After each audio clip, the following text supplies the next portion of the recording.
What's up guys, my name is Kyle and welcome to Tech Hunter. Today I've got a £900 gaming PC build.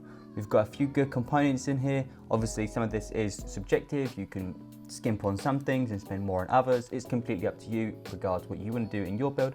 But today I've spent £900 on these parts as well as a couple others which I think are completely unnecessary but totally worth it because they also look great as well. So things like a liquid cooler, not necessary with our AMD CPU, got a great CPU cooler with that, don't need that. We've got some more case fans, technically don't really need them, but it's good to have them as it keeps things cooler, but we'll get to all that stuff later. Let's have a look what we've got on the table and see what we're working with. Right, so first things first, we've got the Asus Tough Gaming B450 Plus motherboard. It's a cool looking motherboard, it's got a great aesthetic, it's got some RGB lighting on the board itself. It's got a lot of features, we've got M.2 slots, we've got 4 DIMM slots, we've got a lot of other features, we've got Tough Gaming audio, that's way different to Asus's other audio because it's just not as tough. We've got obviously plenty of expansion for the future, and the B450 motherboard has great I/O as well, so you get USB 3.1 Gen 2 on the back. I'm not sure if this one has Type-C or not. I don't think it does, but some boards do come with Type-C on the rear I/O. Going on this board, we've got 16 gigabytes of Corsair Vengeance LPX RAM, 3200 megahertz RAM. It's fully compatible with Ryzen, great compatibility, which means we will easily be able to get those 3200 megahertz speeds. Obviously, the CPU is a AMD Ryzen 5 2600. It does come with that Wraith Stealth cooler or Spire cooler. I can never remember which one they actually have. Obviously, it's 6 cores, 12 threads, plenty of power. Should be able to get it overclocked. It's good, take the good and the bad with that as you want. Obviously, AMD out of the box for most people will perform great. So will Intel, but obviously you can get a lot more performance by overclocking. So that's kind of good for people that are willing to do it. There's a lot of people out there that aren't, so they may be missing out on that kind of full experience, if you want to say that like that. Right, but moving on from the CPU, we've got a 500 gig SSD, which costs around, I think it was 60 or 70 pounds. Great price right now. SSDs are amazing value right now, around the 500 gig or 1 terabyte mark. Really good prices, super competitive. I'd recommend it over a hard drive any single day of the week. I'd recommend it over, say, a 1 terabyte hard drive and a 240 gig SSD. I'd rather just say spend 20 or 30 pounds more and just buy a 1 terabyte SSD, or buy a 500 gig SSD and just be okay for a good couple months and then upgrade later, add that storage drive later, 2 terabytes, maybe another 50 pounds down the line, or just get another 500 gig SSD because the prices of them seem to be going down. So that's always a good thing for PC gamers and PC builders. Powering this PC, we've got a 550 watt RGB power supply from GameMax. It's 80 plus gold, it's fully modular, and it looks pretty good when it's turned on. I've used this before, I'm really happy with how this looks. It's got a great RGB logo on the side of it and a fan at the bottom to give you that nice kind of underglow under your case. And I feel like it's up for the task. 550 watts is on the low end, so if you are thinking about maybe future-proofing your system, making it last that little bit longer, I would recommend picking up something like this.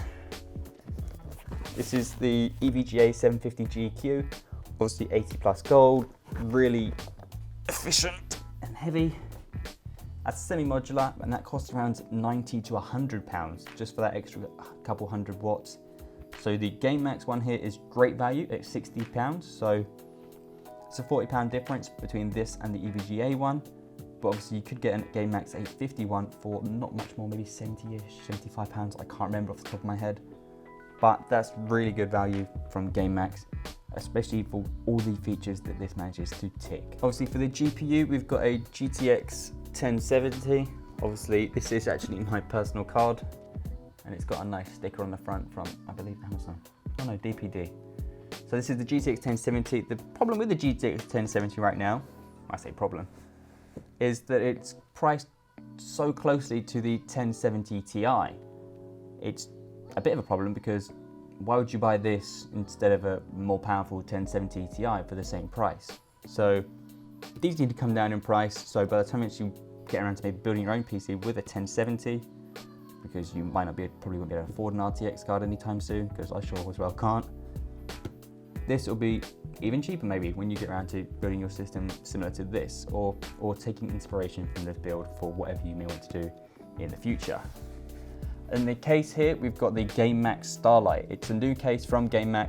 It's got an RGB fan at the front. I'm not sure if you can see it, but it's got a RGB light bar at the front. So the whole front of the case has a nice RGB addressable effect, controllable with a infrared remote. We've got magnetic dust filters on the top. We've got dust filter at the bottom for the power supply. Obviously airflow at the front, you can just see it's not going to be great. So this huge cutout at the top is where you can mount either your radiators or extra fans for intake/exhaust. I'm assuming intake because you've got this exhaust fan at the back. Obviously we've got a tempered glass side panel on the side, and we've got a kind of fan hub, LED hub already built into the case, which is pretty good value for me. It ticks a lot of boxes considering how much those can cost. I think they're about 40 or 50 pounds on their own. So to get something similar built into the case as well as all the other features for £60 is pretty good value. So there are a few things which I want to add into this build which are totally unnecessary. You don't have to use them, you can use them if you want to. There are things I'd recommend. I'd recommend case fans up here. I feel like GameMax have kind of cheated me out here with only getting one fan in this case.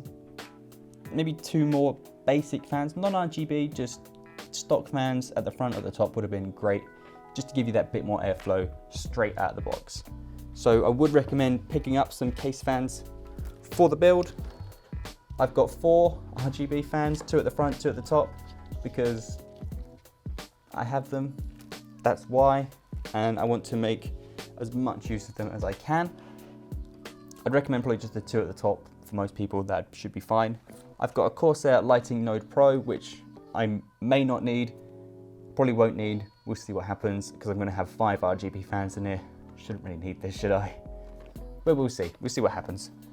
Obviously, if you don't want RGB fans, this is my recommendation. Silent Wings 3, super silent, super stealthy look.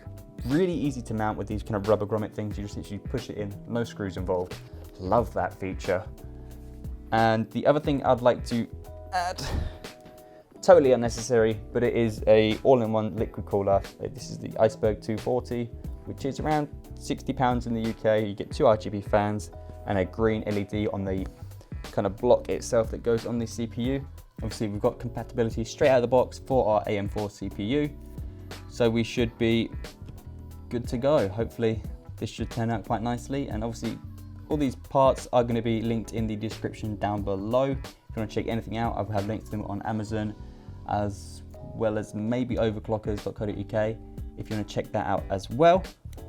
And also, if you are interested in anything like this, just hit me up on Twitter and I'll get back to you as soon as I can. I'm always open to speaking to people on Twitter, Instagram, and in the comments down below. So feel free to message me no matter what. Right, let's unbox some of this stuff and start getting inside this case.